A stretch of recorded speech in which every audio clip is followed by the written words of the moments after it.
皆様どうもこんにちは。スパイクスタジオのスパイクです。本日制作していくのはプレ版から発売された漫画原作の機動戦士ガンダム8の主人公機ガンダムジリウスです。今回は所属している模型サークルプリズマの合同企画プリズマ8というガンダムジリウスを軸にしたミキシング企画に参加するための制作を行います。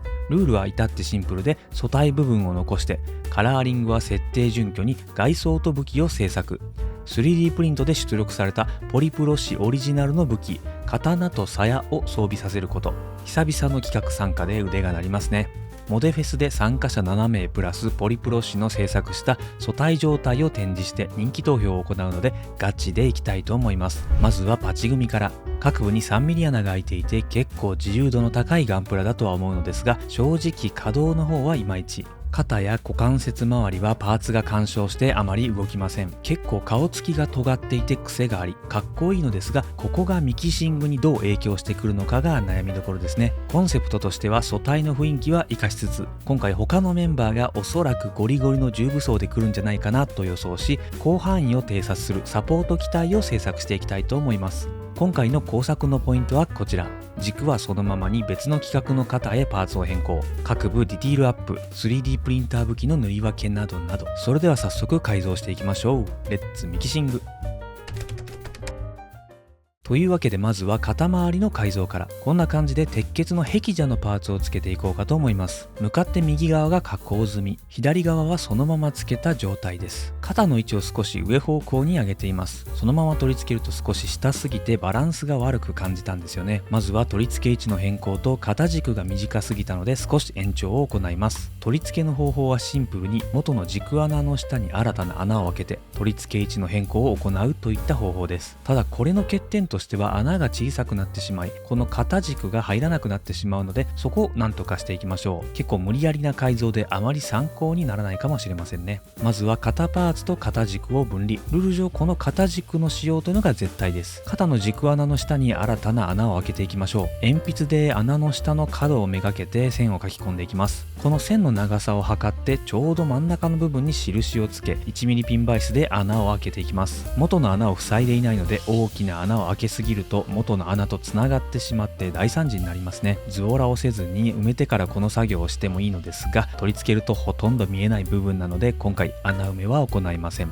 ギリギリを狙って穴を開けていきましょう。 1mm 穴を開けた後 2mm 穴を開けていきます。これで肩軸の丸の部分は入らないのですが、軸の部分だけは通るようになりました。じゃあどうやって通すんだいというと、延長がてら一旦丸軸を切り飛ばし間を 2mm ほど延長してから塗装後に接着しちゃおうぜっていう寸法です。本来であれば他の軸を使って工作するのですが、この軸を使うというルールなので、いかにルールの抜け穴をついて加工するっていうのが今回の勝負どころですね。肩の丸軸をカットし真ん中に 1mm 穴を開け、2mm のランナー棒をカットしてこちらも穴開け、肩の軸の根元の方だけを先に接着していきます。 1mm 真鍮線を差し込んで仮組みだけはできるようにしておきましょう。これらを組み立てていき腕パーツを接続していきます。結構グラグラですが最後に接着すれば問題はないはず。取り付けるとこんな感じになりました。肩から出る腕の位置や顔と肩の並びのバランスがかなり好みな感じになりました。いい感じですね。ジリウスの肩にこのジリウスの太ももについているパーツを差し込みます。そしてガンダムエイジのエイジ2アルティメスのパーツを取り付けてみることにしました。元々のライフルがついている部分は取っ払い、内側の軸の長さを調整して真ん中に 1mm 真鍮線を差し込んでいます。先ほど肩につけたパーツにも 1mm 穴を開けてここで接続できるようにしてみました。取り付けるとこんな感じ。ジリウスの太ももパーツがうまい具合に斜めになっているので、アルティメスのパーツがいい感じの角度になってくれていますね。個人的には壁蛇のパーツともマッチしてるんじゃないかなと思います。続いて足回りの改造。向かって右側が加工済み、左側が加工前です。いろいろパーツを足したり削ったりしています。ミキシングは盛るだけではなく引き算も大事ですからね。まずは太もも前についている外装パーツの出っ張っているパーツを切り飛ばしていきましょう。ニッパーでバッサリとカット、少しヤスリで整えてから太ももに装着。シンプルな太もも周りになりました。続いてかかと周り。こんな感じでコアガンダムのジュピター部の肩パーツをそのままかかとに持ってきました。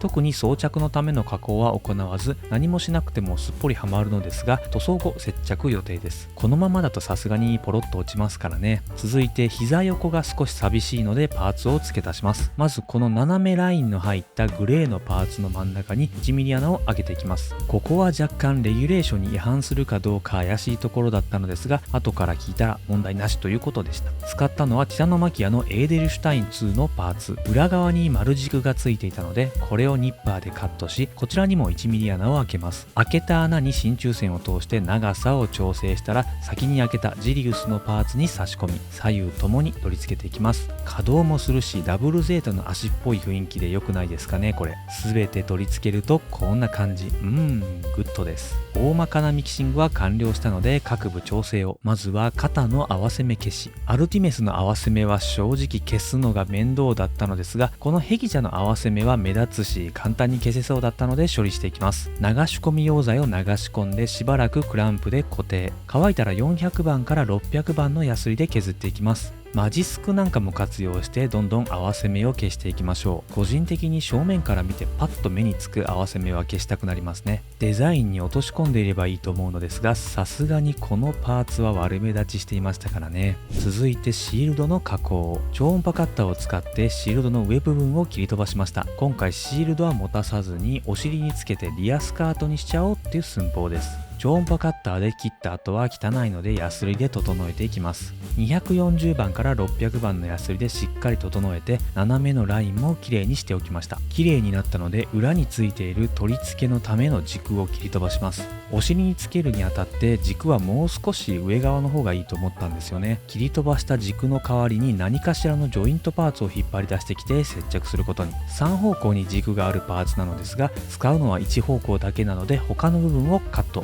双方ヤスリで整えたら、軸が少し斜め上を向くように接着していきます。リアスカートがふんわり斜めになるようにするためですね。接着した状態がこちら。シールドの上側を削った後も綺麗になっていますね。最後に少し穴埋めを。ジリウスの本体にはいろいろパーツを取り付けるための穴が開いているのですが、この太ももの部分の穴が少し気になったので、少し前に太もものパーツを切り取った時に余ったこのパーツ、これをかぶせて接着することにしました。流し込み溶剤で左右に接着したら完成。内側には穴がないので外側だけつけています。一度塗装前の状態を見てみましょう。元のジリウスの雰囲気は損なわず、トゲトゲしたデザインを生かした改造になりました。フルアーマーとまではいかないですが、外装は少し重めに持って肩のデザインと下半身のデザインが調和するよう心がけてみました。実はまだこの時点で 3D プリント予定の武器が手元に来ていなかったので、想像で改造していたのですが、メンバー内でも一番早く完成したので、武器の塗装は考えず、まずは本体を塗装して後から武器の帳尻を合わせています。カラーリングはジリウスのものに準拠し塗装をしていきました。塗料の紹介は後ほど行いますが、塗装パートは割愛して仕上げ作業を行っていきましょう。さて、大まかに塗装が完了しました。しかし一部塗り分けが必要であることに気がつき、マスキングを行うことに。足のここの部分がグレーなんですよね。説明書を見る他に参考資料がないので見逃していました。まあ簡単なマスキング作業なのでサクッとやっちゃいましょう。マステを直線に切り取り、塗り分けたいところだけを残してマスキング。本当は先にグレーを塗ってマスキングする方が簡単なんですけども、後から気づいたのでやむなし。マスキングができたらグレー部分だけを塗り直しです。続いて墨入れ。今回も各色墨入れの色を分けました。黄色や赤はブラウン系の墨入れ、白にはグレーの墨入れ、青やグレーには黒の墨入れを行っています。このモデロイドのティタノマキアのキットはディティールが細かいので墨入れが気持ちいいですね。彫り直しをしなくてもツツツツっと墨が入ってディティールが強調されていきます。墨入れ完了後はデカール貼りを。サークルオリジナルのデカールが大量に余っているのでいっぱい使っていきましょう。サークルロゴやネームロゴを切り取り各部に貼り付けていきます。いつものマークフィットスーパーハードを使って貼り付け。たまにどうやってオリジナルデカールを作ったんですかと聞かれますが、白色でなければ自宅にレーザープリンターがあれば製作できますし、白に関しては配給パーツさんで台紙のデザインを送ってデカールを作ってくれるサービス、配給プリントというものがあるので、気になる方はぜひチェックしてみてください。無事デカールが貼り終えました。ハンツやクリアを吹いて本体が完成したちょうどその頃、武器パーツが手元に到着。早速開封していきましょう。こんな感じで鞘と刀が分離合体できるようになったデザインの 3D パーツです。細かいパーツはパーツ分けされており、そこまで難しい塗り分けは必要としていませんね。というかオリジナル武器なので塗り分けも何も自分の思った通りに塗装すればいいんですけどね。ガンナー状態と刀状態、どっちでポーズを取るか、はたまた2つとも装備させるか、楽しい悩みですね。今回結構塗り分けを頑張ってジリウスカラーで塗装をしてみました。マスキングを行い塗装が完了したので剥がしていきましょう。特に刀を多く塗り分けしたかったので2回ほどマスキングと塗装を重ねました。綺麗にマスキングできていますね。他のメンバーは水性塗料とラッカー塗料で塗り分けたり、いろんな塗り分け方法があります。筆で塗り分けるのも全然ありですからね。というか別に塗り分けをしないっていうのもありです。マスキングを剥がしデカールを貼ってトップコートを拭いた状態がこちら。我ながらかっこいい。塗装が上手です。特に肩のデカールと配色が我ながら最高です。元の武器と並べてみましたがジリウスカラーを設定しているので違和感がないですね。もちろん武器を鞘に収めることもできますが塗装が剥げると悲しいので今回は別々で使いましょう。塗り分けがバチコリ決まって上機嫌です。それではアルティメスジリウスの完成状態ご覧ください。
というわけでアルティメスジリウスの改造はいかがでしたでしょうか。自由な機体ではありましたが今回改造のレギュレーションは結構厳しめだったので大胆な加工は行いませんでしたがジリウス感は残しつつミキシングで自分の色を出せたんじゃないかなと思います。ちなみに他のメンバーの作品はこんな感じ。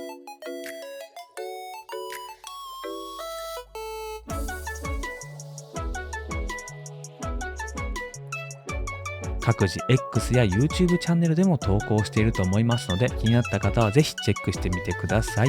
ちなみにモデフェスでの投票結果がこちらです。惜しくも2位の似合う男スパイクです。今回展示ブースに長い間立って声かけをしていたので若干スパイクの作品投票にバイアスがかかってしまったんじゃないかなとは思いますが他の作品はどれもかっこよくて遜色なかったと思います。モデフェスに来場投票してくださった皆様本当にありがとうございました。総評としては縛りのあるミキシングはやはり苦手だなぁと感じつつも楽しく混ぜ合わせることができ当初プランニングしていたものよりもかっこよく仕上がったので大満足です。稼働やポージングが全然できない機体にはなってしまいましたがまあそこはご愛嬌。なかなかデザインとの両立は難しいですからね。ちなみに今回使用した塗料はこんな感じ。白色に東京のネクスポで購入したプラボムさんのニュートラルグレー 0.5 というものを使用してみましたがかなりいい白の色味ですよね。ニュートラルグレー1よりも気持ち明るめの白という感じでしょうか。ガンダムカラーによく合ういい塗料だなと思いました。年内参加するイベントはこれにて大体終了したのであとはじっくり制作に取り組むことができますね。締め切りがなくなったので次何を作るかが悩ましいところですが来年もたくさんコラボやイベント参加の予定があるので今からでも少しずつ取り掛かっていかないといけませんね。それでは最後までご視聴ありがとうございました。ぜひチャンネル登録高評価の上別の作品動画も見ていただけると嬉しいです。それではまた次回の動画でお会いしましょう。ありがとうございました。